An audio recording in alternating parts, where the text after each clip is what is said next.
Welcome to the Ask Reverend Lee Show. We're so happy and delighted that you could join us, and we thank you for doing so.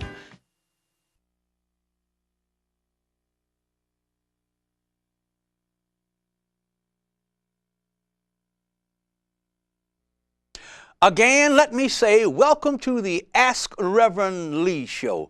This is a religious forum program designed to help others get closer to God.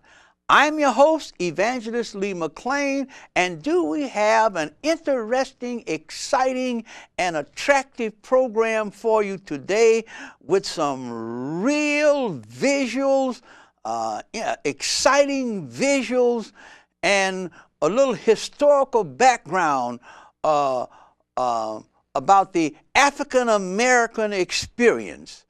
I'm just delighted to be doing this program, and I'm just so happy that you could join us.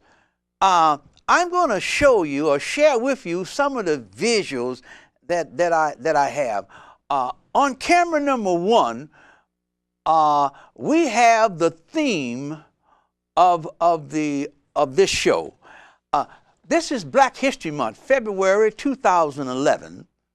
And our theme is looking beyond the African American slave experience. That's on camera 4. This is African American Heritage Month. That's what Black History is. I would rather see Black History Month renamed African American Heritage Month. It takes in a wider berth. When you say Black History Month, most people are only talking about from Africa in the 16th century to the present time, to the 21st century. But when you say African American Heritage Month, you have to go back into BC. You have to go back 9 or 10 centuries BC. When you talk about African American Heritage Month, because they're all interconnected. Also, on camera 2, that's Africa. We have some African garb, some African wear, and when most people think about African American history, they think about the mother country. That's on camera 4. Now that's African American History Month. I must be talking about camera 5. I've been to Africa 4 times. South Africa, Guinea, and Liberia twice. Wonderful, wonderful continent. Beautiful people. And love some Jesus Christ. Oh, they love some Jesus Christ. Michael Jackson, about a dozen in Africa. So everyone knows that African Americans can sing and dance.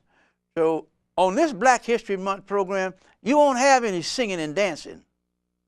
My heritage is not based on entertainment. My heritage has a biblical basis, a biblical foundation.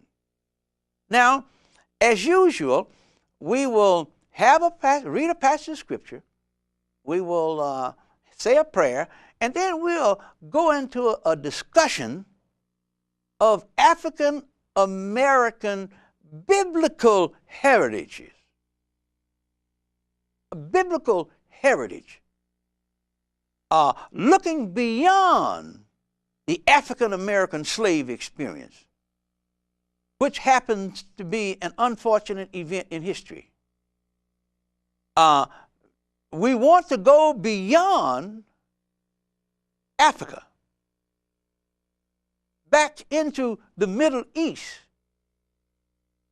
And so that's where I'm going to take you in this scripture. I'm going to take you back to Genesis chapter 9. I'm going to take you back to Genesis chapter 9. Now, Genesis chapter 9 is the beginning of the modern civilization. let me say that again. Genesis chapter 9 is the beginning of modern civilization. You know the story in chapter 6. God said that he was going to destroy all mankind, most of it. And he gave Noah 120 years to preach it. And after 120 years of preaching, Noah was able to convert 7 other people. Now, I don't know what the population of the earth was at that time, but my Bible tells me, and the Grand Canyon and other places seem to indicate that there was a giant flood, a gigantic flood. And that there was only 8 people on a boat called an ark that was saved through the water because the boat floated. But now, so we picked in chapter 9, they are coming off the boat. One family. One family. There was only in-laws on the boat. There were no cousins. There were only in-laws. Noah, his wife, Noah's 3 boys, and their wife. Of the whole human race, from Adam to the flood, there were only 8 people that got off the boat, and they were all one family. There were no friends on that boat. They were all one family. So you, underneath the sound of my voice, who are listening to this program, we are all one family. If I am an O negative and you are an O negative, I'm closer to you than your brother if he's a B positive. Yes, I am. At one time, they wouldn't give you his blood, but they could give you mine. So we're all one family, whether we like it or not. And the only thing that keeps us from realizing that we are one family is the pride of life, the lust of the flesh, and lust of the eyes. That's the only thing. And when you get those 3 together, they equate to E-G-O, ego.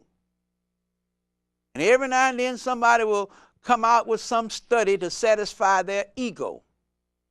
But I'm just so thankful that I live in the state of Maryland. Most of you don't know it, but in the field of human relations, the state of Maryland and the University of Maryland, they are the world leaders in human relations and heredity. Maryland, the state of Maryland, University of Maryland. I didn't say one of the leaders. I said the leader. But that's another story.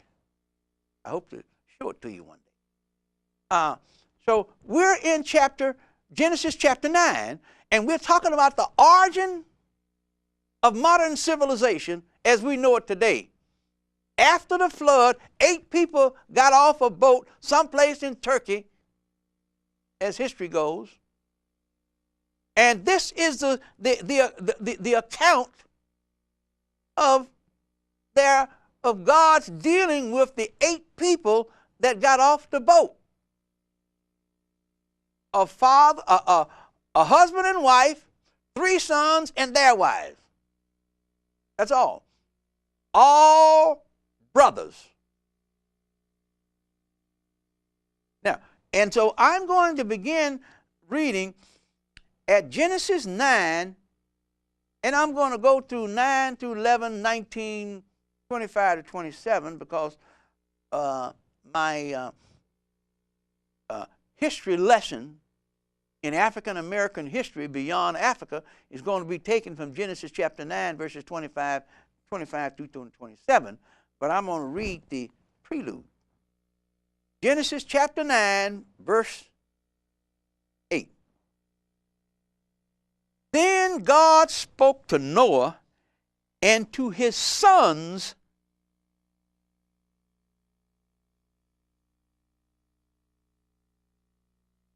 with him, saying,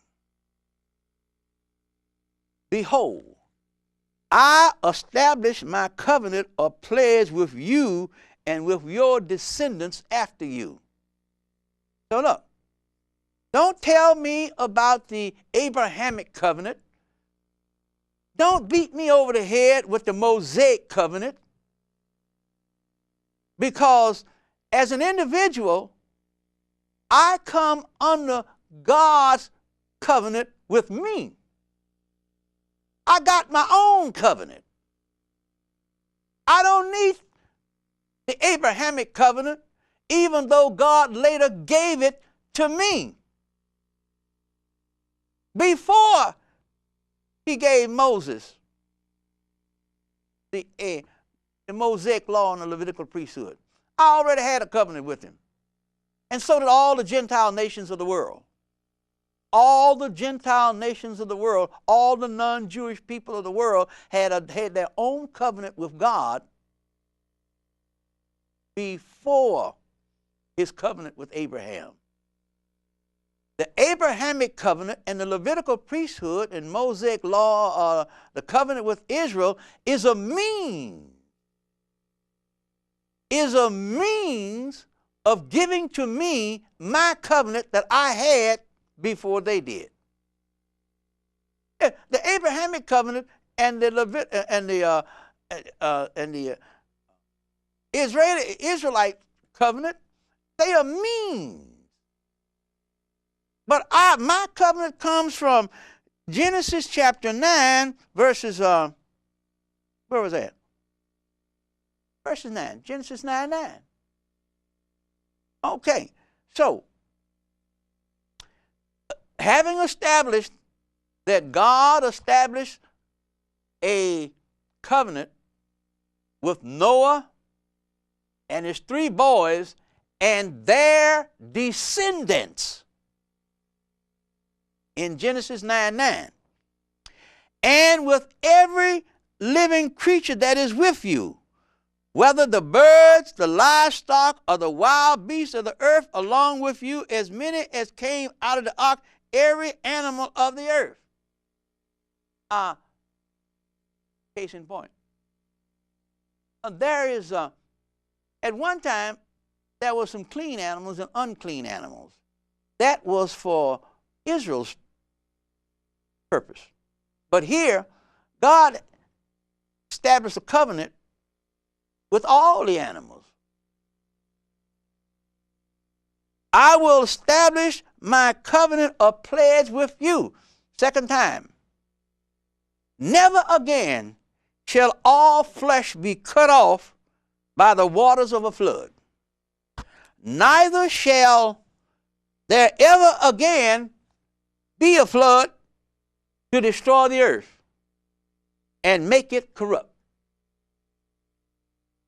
And God said, this is a token of the covenant, solemn pledge, which I am making between me and you. God said, between me and you, Noah, and your 3 sons, your wives, and all of your children, and all the animals I'm going to produce on the earth. I'd like to see evolution do that.